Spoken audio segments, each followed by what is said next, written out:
Таң мана берісі олаңнат қадырман телегөрішілер бүгін алдыдағы мұнаке 2 сәт бойынша Рыспай атабыздың ырларын қайрадан жаңыртып, дал ошол улуу инсандын, улуу оюнчунун чыгармалары жаңырып жатқан учур әлемі бізде дагы бир сонун конокторубуз бар.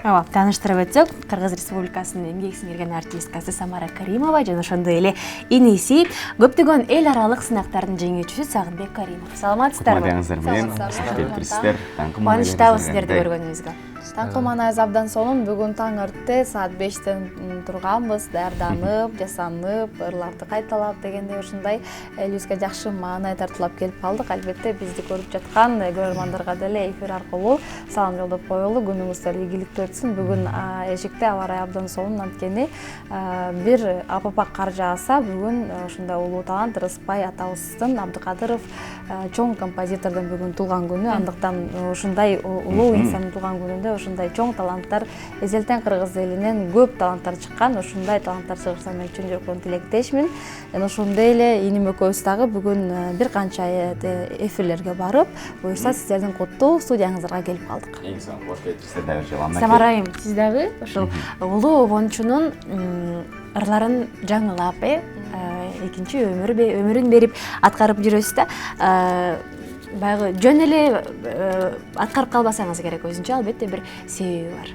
Бул чыгармага кайрылууңуздун. Албетте туура айтасыз. Негизинен Рыспай Абдыкадыров менен биздин Сагынбек экөөбүздүн атакебиз Эрмек Каримов ошол жаштык студенттик кездеринде Ош шаарында өзөңүлөш болуп чогуу жүрүп, агайын болуп, ушундай бирге ырдап, биздин атабыз дагы музыкант, обончу аткаруучу, аккордеондо ошол Мамат Оморовдун окуучулары болушкан экөө теңчи. Анан атакебиздин сунушу менен, жана ошондой эле менин устат мугалимим Мегенберди Талипов деген агай бар. Ошонун сунушу менен үйрөнүп, мен буга чейин 60 чыгармасын жалаң аккордеон менен жаздырганмын.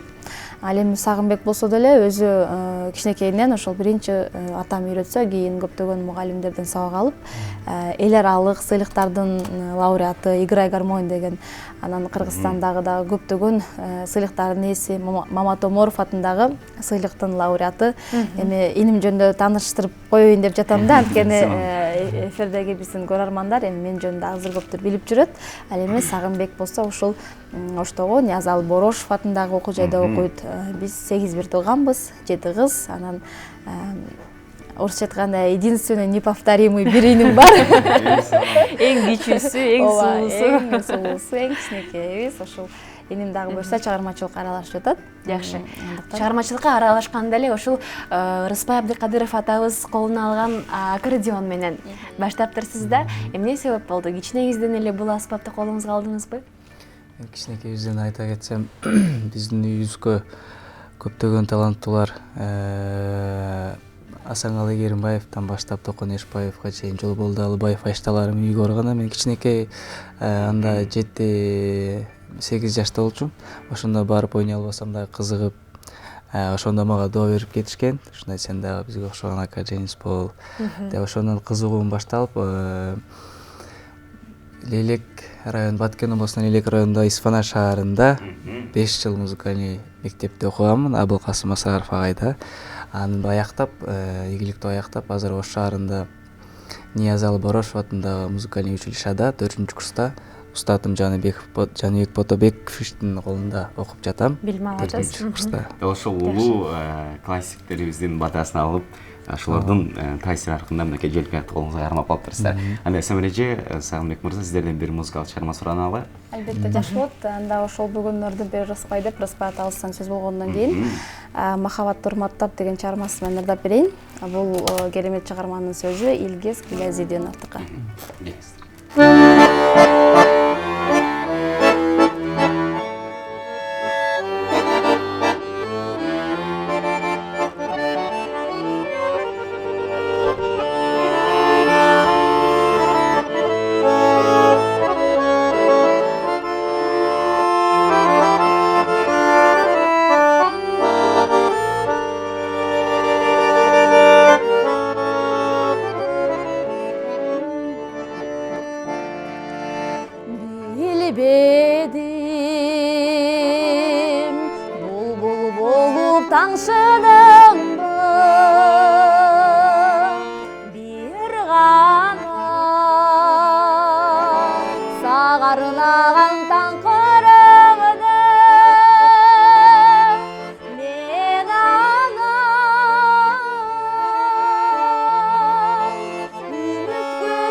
Elesinde öçmez kılgan Yaşayman mahabatqa kulduğum Mahabatqa kulduğum Рашид бар болыңыздар. Мынакей жогоруда дагы Сагынбек мырзаны айтып калдык, эл аралык баягы желгак сынагында дагы лауреат болуп келген деп, анан кийин кадр артында сөз болуп калбады, сюрприз даярдап келдик. Мынакей желгактын аткаруусунда бир сонун чыгарманы аткарып беребиз деп. Келиңиз, кайсыл чыгарманы жаңыртабыз? Демесе мен өзүм жазган автордук чыгармамды. Эң сонун авторду. Өмүр аттуу. Өмүр аттуу. Сизге караганда Самара айым жакшы билет го сиздердин чыгармачылыгыңызды. Бул чыгарманы өзүмдүн атам тесоолугуна байланыштуу кичине сыркоолоп ооруп калды. Ошо атама арнап чыгарган Өмүр деген чыгарма. Тендер оорубасын, аман болсун ар дайым. Келиңиз.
Кол чабуулар көптөгөн көрүүчүлөрүбүздүн атынан дагы экранды карап кол чаап суктанып отурду болуш керек. Талас шаарынан чоң салам деп бизге СМС билдирүүлөр келип атат. Кутман таң кыргыз калкым жана ошондой эле ошол бизди көрүп жаткан өлкөбүздүн 7 дубанына силерге салам айтып, талантыңыздарды мына колдоп, коштоп билдирген СМС билдирүүлөр келип жатат. Ооба.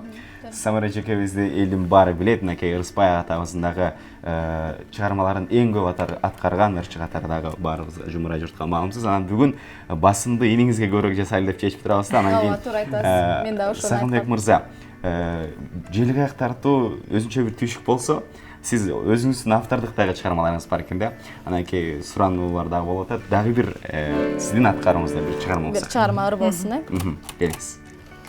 Демесе мен Жолдошбек Мамажанов Айштамдын Сүрөтүңө деген ыры мага жагат, аябай ошолорду ырдап берейин. Жалпы ырмыстыр.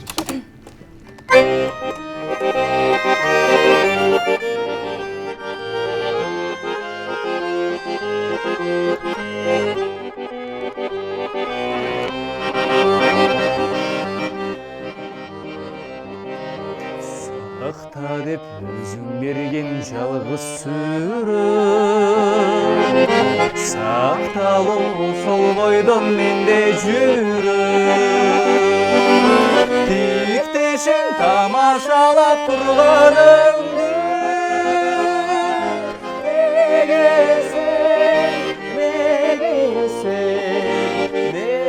сен түштүң экен күлүмсүрөп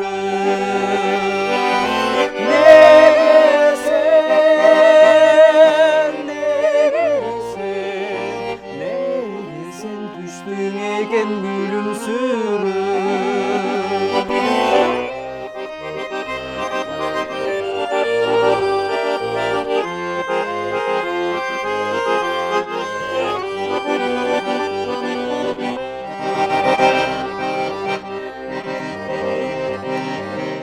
Egerde biri bolsa menden bölüm Жытып сүрөтүңдү жертөмү Мен тытпайм күнөө сенде сүрөттө эмес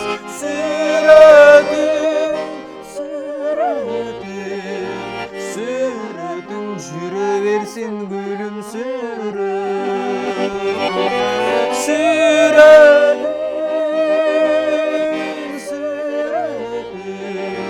Сүрөтүң жүрө берсин күлүмсүрөп